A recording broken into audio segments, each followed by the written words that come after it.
साथियों नमस्कार, मैं शिववीर सिंह लहरा एक बार फिर से आप लोगों के बीच में हाजिर हुआ हूं इस जानकारी के साथ कि राष्ट्रीय पिछड़ा वर्ग आयोग में किन किन मुद्दों पर हमारी सुनवाई हुई, जिसमें मैं शिववीर सिंह, तूफान सिंह यादव जी, अमरिंदर सिंह बाहुबली जी, शोभित सिंह सूर्य, आगरा से रूप सिंह चाहर जी उपस्थित रहे। हमारा पक्ष रखने के लिए सर्वप्रथम तूफान सिंह यादव जी खड़े हुए और उन्होंने अपना पक्ष बखूबी रखा।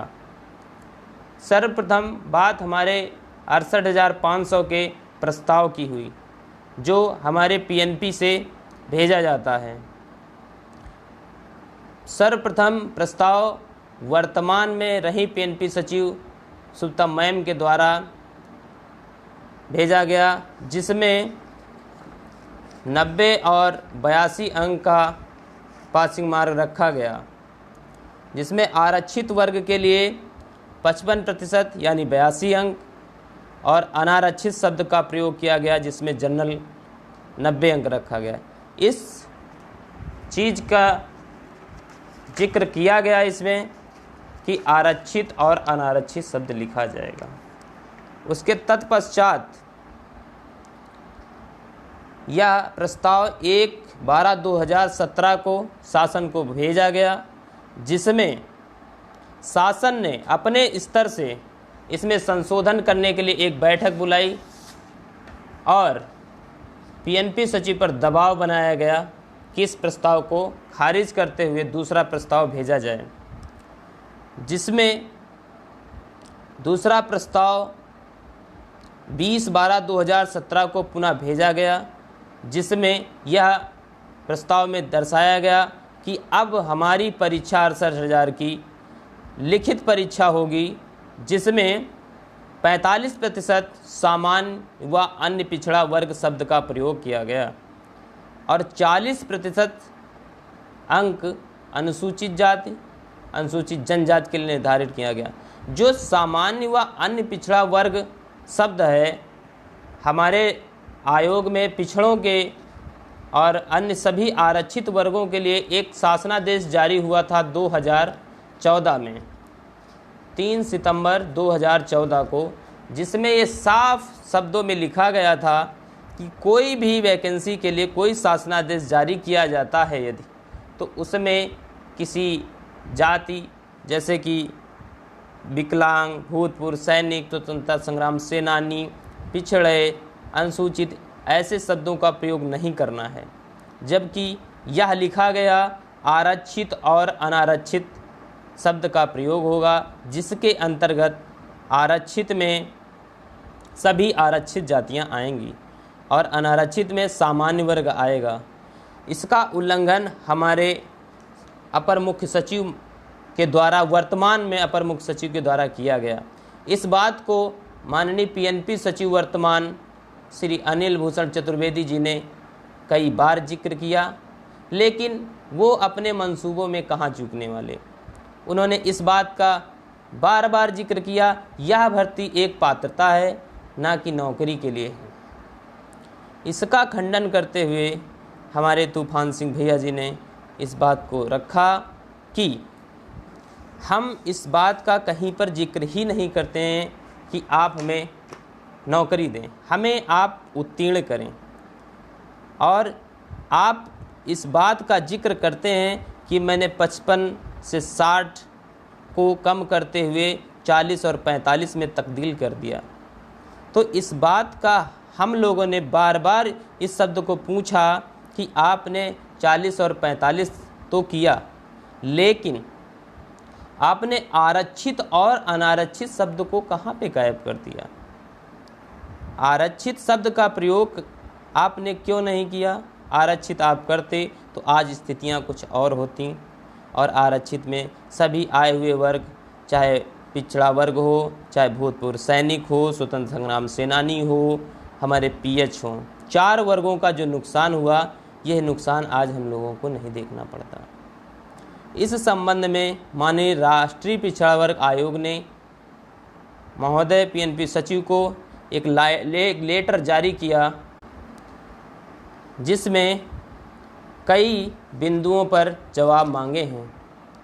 उस पत्र को माननीय पीएनपी सचिव ने प्राप्त किया है। अगली हमारी जो सुनवाई है 1 अक्टूबर को लगी हुई है, उसमें लिखित रूप से यह मांगा गया है कि आप इस अंतर को क्या दिखाना चाहते हैं, जबकि माननीय शासन की तरफ से गए हुए जॉइंट सेक्रेटरी साहब ने यह अपना प्रस्ताव रखा कि हमारे यहाँ टीटी के बाद यह परीक्षा कराई गई, जिसमें संशोधन हुआ। संशोधन के तहत 20वें संशोधन में इसका जिक्र नहीं किया गया, जिसके लिए माननीय जॉइंट सेक्रेटरी जी ने अपने प्रस्ताव में लिखित रूप से ये सारी चीज़ें आयोग में दी हैं, जिसकी कॉपी हमने आयोग के माध्यम से प्राप्त की है। उसमें 20वें संशोधन में इन्होंने दिखाया है कि मैंने जो है आरक्षित के लिए व्यवस्था नहीं रखी है। माननीय जी ने एक और लेटर में ये चीज़ दिखाई है कि 20वें संशोधन से ही हमारी 69,000 शिक्षक भर्ती की गई है और 68,000 भी की गई है। तो माननीय जी से मैंने ये सवाल किया कि जब दोनों भर्तियां एक ही संशोधन से हुई हैं, तो आपने 69,000 शिक्षक भर्ती में 5% आरक्षित के लिए छूट क्यों दी है? आपके संशोधन में यदि यह चीज़ नहीं जिक्र थी, तो आपने 69,000 में दिया और 68,000 में नहीं दिया, अपितु आप दोनों में ना देते तो उचित होता। या आप वापस करें 69 का, या हम लोगों का शासनादेश संशोधित करते हुए 5% छूट के साथ हम लोगों को उत्तीर्ण करें। इन सब जवाबों को लेकर के शासन के अधिकारी अब अगली डेट हमारी जो 1 अक्टूबर है उसमें उपस्थित होंगे। ये हमारा राष्ट्रीय आयोग का लेखा जोखा रहा, जिससे हमने आपको अवगत कराया। अब मैं बात करता हूँ जो हमारी सुनवाई लगी थी राज्य पिछड़ा वर्ग आयोग में, उसके संबंध में, जो माननीय उपाध्यक्ष हीरा ठाकुर जी ने ऑर्डर को रिजर्व कर लिया है, जिसमें हमारे द्वारा कुछ बिंदुओं पर जवाब लिखित रूप से माननीय उपाध्यक्ष के माध्यम से शासन में माननीय अपर मुख्य सचिव महोदया जी से जवाब मांगा गया था। उन बिंदुओं पर जवाब देते हुए कहा गया है कि हम आपको आरक्षित वर्ग तो मानते हैं, लेकिन कई बार उन्होंने इन सब चीज़ों से इधर उधर हम लोगों को बहकाया है। मैं वह लेटर अभी मैं आपको पढ़ के सुनाता हूँ।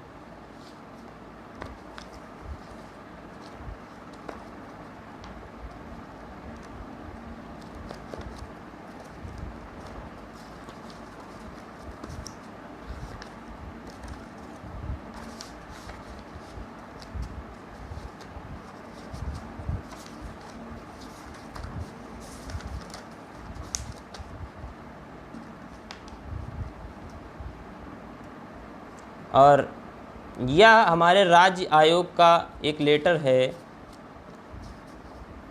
जिसके तहत 2014 के पत्र का उल्लंघन किया गया है।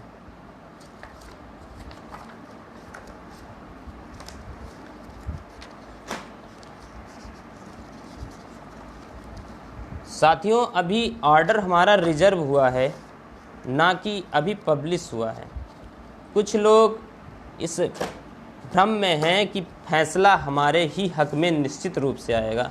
मैं उनको अवगत कराना चाहता हूं कि आप बिल्कुल भी यह न सोचें कि फैसला हमारे हक में आएगा। हम जब तक आयोग या कोर्ट से कहीं से लिखित रूप से अपने पक्ष में फैसला नहीं ले लेते, हमें हार नहीं माननी है।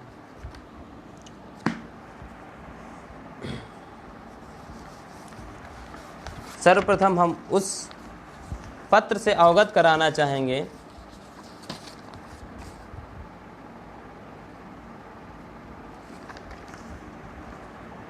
यह पत्र संख्या है 10/4/1/2002 का, जिसमें प्रेषक प्रमुख सचिव का पत्र है, जिसमें यह कहा गया विषय है विभाग द्वारा सीधी भर्ती के माध्यम से भरे जाने वाले पदों पर भर्ती हेतु प्रकाशित किए जाने वाले विज्ञापनों में सामान्य श्रेणी के स्थान पर अनारक्षित शब्द का प्रयोग किए जाने के संबंध में। महोदय, आपको अवगत है कि विभाग में रिक्त विभिन्न प्रकार के पदों पर सीधी भर्ती हेतु प्रकाशित किए जाने वाले विज्ञापनों में विभिन्न श्रेणी के आरक्षित पदों के लिए अनुसूचित जाति, अनुसूचित जनजाति या अन्य पिछड़े वर्ग के आदि इंगित किया जाता है। इसी प्रकार अनारक्षित रिक्त पदों का सामान्य श्रेणी के अंतर्गत इंगित किया जाता है। इस संबंध में मुझे यह कहने का निर्देश हुआ है कि विभाग द्वारा सीधी भर्ती के माध्यम से भरे जाने वाले पदों पर भर्ती हेतु भविष्य में प्रकाशित किए जाने वाले विज्ञापनों में अनारक्षित रिक्त पदों को इंगित करने हेतु सामान्य श्रेणी के स्थान पर अनारक्षित शब्द का प्रयोग किया जाए।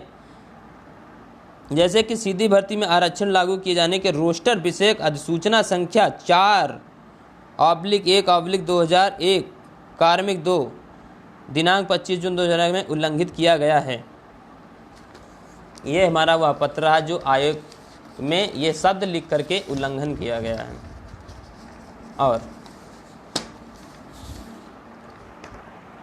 और ये वो पत्र है जिसके जवाब अभी हमें राज्य पिछड़ा वर्ग आयोग में देना है। उसी के आधार पर माननीय उपाध्यक्ष जी इस पर अपना ऑर्डर लिखवाएंगे। इसमें मेरे द्वारा शासन से पूछा गया था कि आप विकलांगजन भूतपूर्व सैनिक स्वतंत्रता संग्राम सेनानी PH पिछड़ी जाति को आप आरक्षित मानते हैं? इसका जवाब है हाँ, मैं मानता हूँ।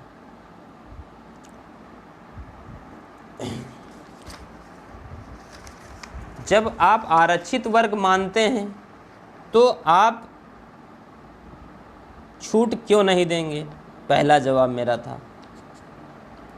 और इसमें 69,000 का जिक्र किया है कि शासनादेश में था, और मेरे द्वारा जो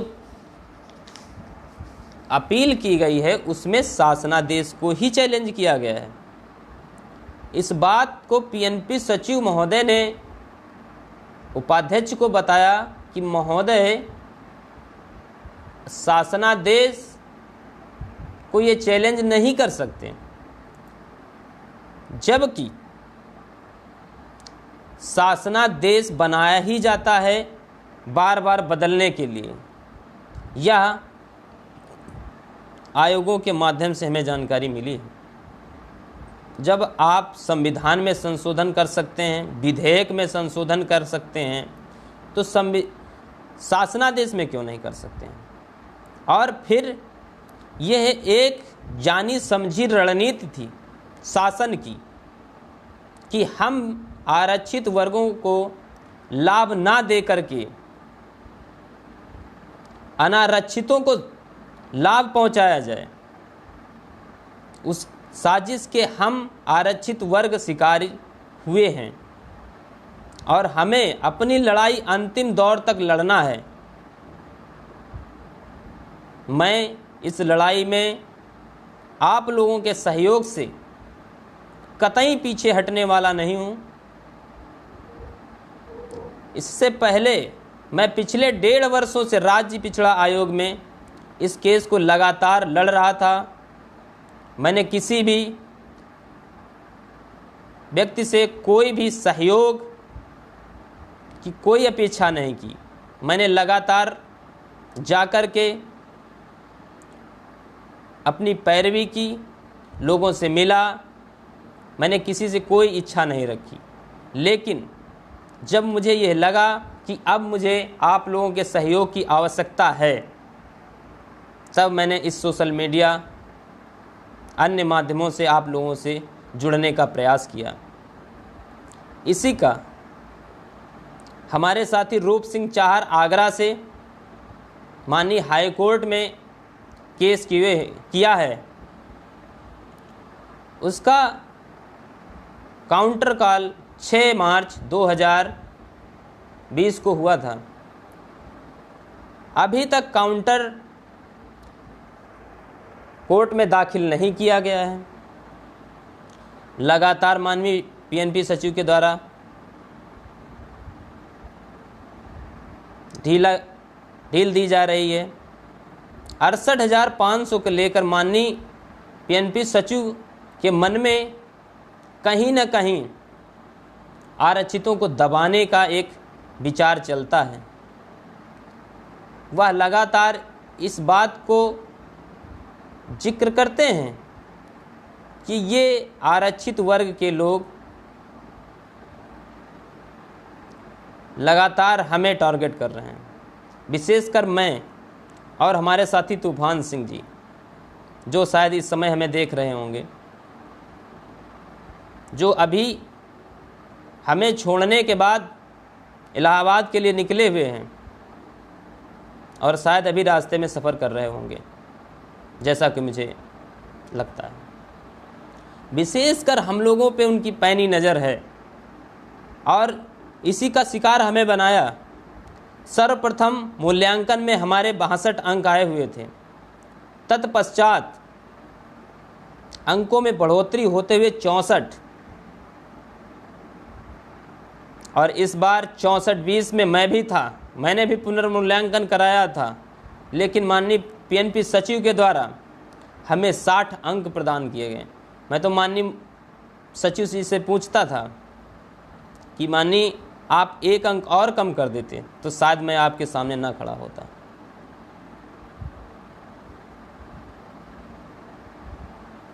पीएनपी सचिव बिल्कुल नहीं चाहते हैं आरक्षित वर्ग को लाभ मिले, तो मैं इस सब बातों से अवगत करा रहा हूँ कि आप लोग अभी ये बिल्कुल ना सोचें कि हम जीत गए हैं। जब तक माननीय पीएनपी सचिव का बस चलेगा वो हमें जीतने नहीं देंगे। उनकी मंशा नहीं है कि आरक्षितों को लाभ मिले, सीटें बचें, और उन्होंने इस बात को लिखकर भी शासन में भेज दिया है कि हमारे पास सीटें खाली हैं। 64-20 में जितने भी याची थी उतनी सीटें सुरक्षित करके बाकी बची सीटों का लेखा जोखा उन्होंने शासन में दे दिया है कि अभी हमारे वर्तमान में 68,500 की लगभग 22,000 या जो भी सीटें बची थी उनका डेटा उन्होंने दिया है। तो इन सब बातों को ध्यान में रखते हुए हमें अपनी लड़ाई ज़ोर शोर से लड़नी है। हमें आप लोगों के सहयोग साथ जुड़े रहने की आवश्यकता है, क्योंकि अब वो समय आ गया है, शायद अब प्रदेश में सारे लोग जान भी गए हैं, चाहे वो 41,000 लोग हों, चाहे वो 4,500 लोग हों या अभी 23 लोग हों, सबको ये जानकारी हो चुकी है कि 5% छूट के लिए एक केस चल रहा है, जिसकी ज़ोरों शोरों से पैरवी हो रही है, जिसमें हमारे साथी तूफान सिंह जी भी हमारी बहुत मदद कर रहे हैं। हम उनका आभार प्रकट करते हैं। तो इन्हीं सब बातों को देखते हुए हमें लगता है कि आप लोग जो हमें कॉल करके जानना चाहते थे, हमने सारी बातों से अवगत करा दिया है। फिर भी अगर कुछ जानकारियां रह जाती हैं तो आप हमसे ले सकते हैं, और विशेषकर जानकारी मैं आपको नहीं दे सकता हूं, इसके लिए मैं बाध्य हूं।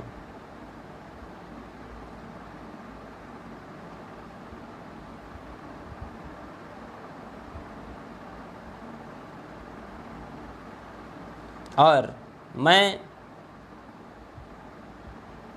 अभी राज्य आयोग को लिखित रूप में अपना जवाब नहीं दूंगा जब तक मैं पूर्णतया संतुष्ट नहीं हो लेता हूं, और संतुष्ट होने के तत्पश्चात कि राज्य आयोग के उपाध्यक्ष जी से मिलने के बाद मैं अपना जवाब दाखिल करूंगा। तत्पश्चात आयोग कितना समय लेता है मुझे इस बात की कोई जानकारी नहीं। कोई यह बात कह भी नहीं सकता है कि 15 दिन में या और अधिक दिन में यह ऑर्डर पब्लिश होगा, क्या होगा, मैं स्पष्ट नहीं कह सकता हूँ। अपने हक में आएगा या नहीं भी आएगा, राज्य सरकार मानेगी या नहीं मानेगी। बहुत सारे हमारे साथी लोग बार बार इस चीज़ का जिक्र करते हैं, चाहे रूप सिंह चाहर के ग्रुप की बात हो या हमारे ग्रुप की बात हो, अन्य लोगों की बात हो जो आज तक हमारे साथ या चाहर जी के साथ नहीं जुड़े हैं, इस बात को कहते हैं कि अब नहीं होगा। सरकार जो चाहती वो करती है, सरकार भी संविधान के दायरे में आती है। मैं उन लोगों से यह जानना चाहता हूँ, आयोग को यदि अधिकार नहीं है तो माननीय पीएनपी सचिव जी, परिषद सचिव Baghel ji, joint secretary Rajendra Singh Yadav ji, professor Rajiv जी, माननीय गणेश सर जी, माननीय प्रदीप वर्मा जी जैसे लोग आयोग के शरण में क्यों जाते हैं? फिर भी आप लोग संतुष्ट नहीं होते हैं, क्या कारण है? क्या आप लोग अपना हक स्वयं नहीं मांगना चाहते? आप हमारे या हमारे जैसे भाई तूफान सिंह, चाहर जी, अमरेंद्र बाहुबली, शोभे सिंह, प्रदेश में अन्य नेता हैं, उनके सारे बैठना चाहते हैं। सारी जिम्मेदारी इनकी ही नहीं है। जिस समय मैंने इस केस को राज्य आयोग में उठाया था उस समय प्रदेश में बहुत सारे लोग थे, शायद हमसे पहले भी 20 से 25 एप्लीकेशन गई, लेकिन आज तक किसी ने फाइल खुलवाने की स्थिति में नहीं पहुंच सका। इसके लिए लगातार परिश्रम की आवश्यकता होती है, जो मैंने लगातार किया है, जिसका परिणाम आज आप लोग देख रहे हैं। श्रेय कोई ले जाए, मुझे इसका कोई फर्क नहीं पड़ता। मुझे फर्क है बस इस बात का कि मुझे भी आप लोगों के सहारे से ही एक पद की आवश्यकता है, ना कि अन्य पदों की। मैं जानता हूं इस बात को कि लगभग प्रदेश में इस 5% के साथ जो 60 और 66 के बीच का अंतर है, इसमें 5 से 6 हजार लोग उत्तीर्ण होंगे। क्या वह आगे बढ़कर नहीं हक मांगना चाहते हैं? इस सहारे से बैठे हुए हैं कि कोई तो करेगा। बहुत तकलीफ होती है मुझे ये जानकर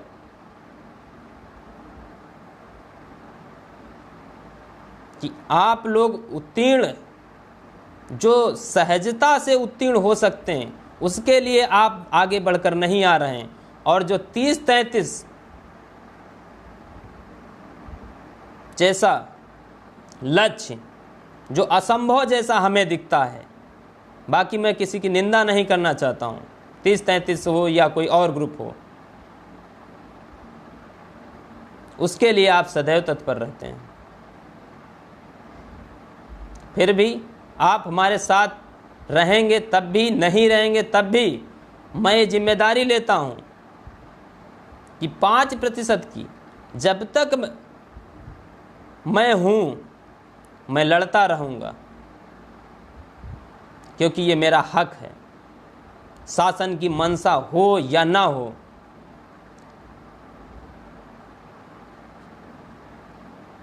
इसके खिलाफ भी मैं लड़ूंगा, अंतिम दरवाजे तक जाऊंगा। अभी मैंने राज्य आयोग में अपना ऑर्डर सुरक्षित कराया है, हो सकता है 1 अक्टूबर को राष्ट्रीय आयोग में भी हमारा मामला सुरक्षित हो जाए। और बहुत जल्द हमारा काउंटर इस समय अनुभाग 4 में है। मेरा प्रयास है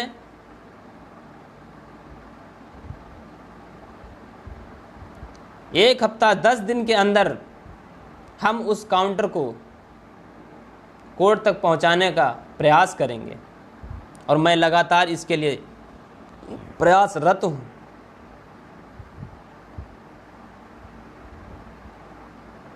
इससे पहले हमारा काउंटर पीएनपी सचिव के द्वारा एक बार बन के शासन में आया था, लेकिन कुछ उसमें त्रुटियां थीं।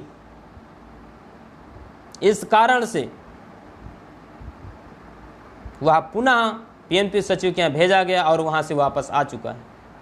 इन सब बातों से मैं अवगत नहीं कराना चाहता था, क्योंकि मुझे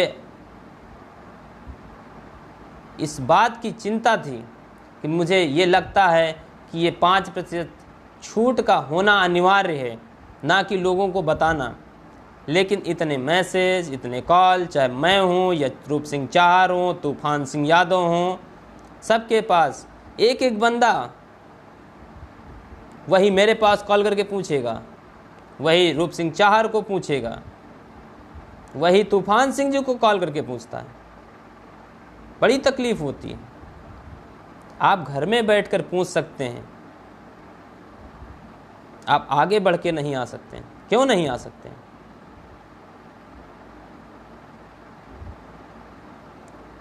अभी कुछ दिन पहले, दिल्ली जाने से पहले, मैंने एक प्रस्ताव रखा था ग्रुप में कि आप लोगों को मेल करने हैं।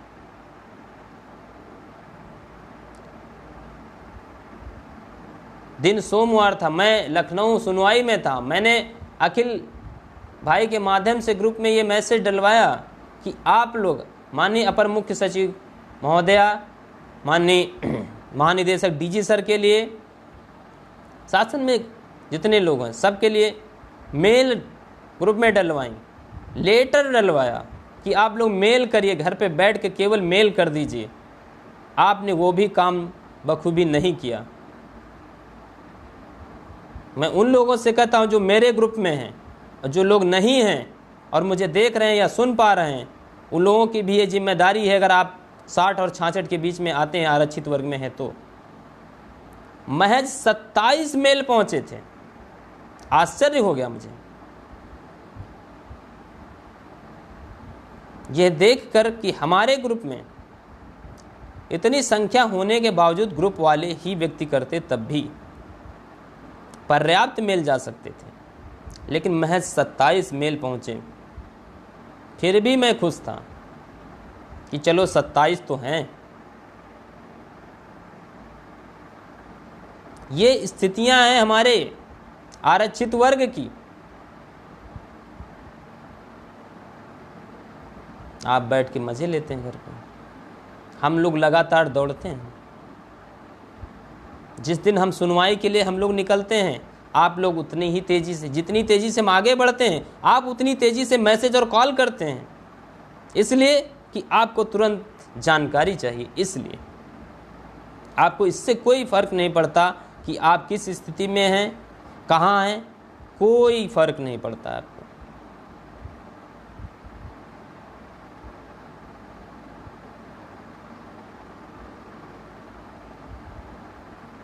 हमारे साथी अखिल यादव जी का कहना है कि नेटवर्क की समस्या है, इसलिए हम इस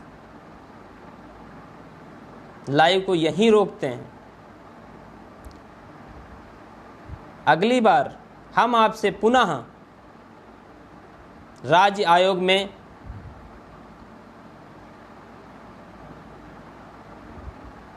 अपना जवाब देने के बाद आपसे पुनः बात करेंगे। बहुत बहुत धन्यवाद आप लोगों का, आप लोग जो हमसे जुड़े।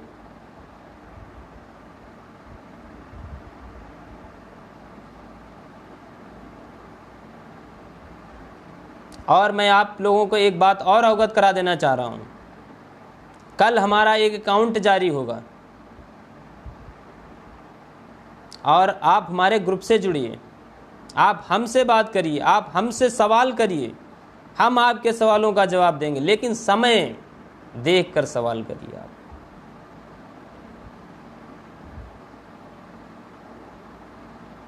आप संडे तक हमसे कॉल करिए, मैसेज करिए, सवाल करिए, लेकिन मंडे को नहीं, क्योंकि मंडे को मैं जवाब दाखिल करने जाऊंगा।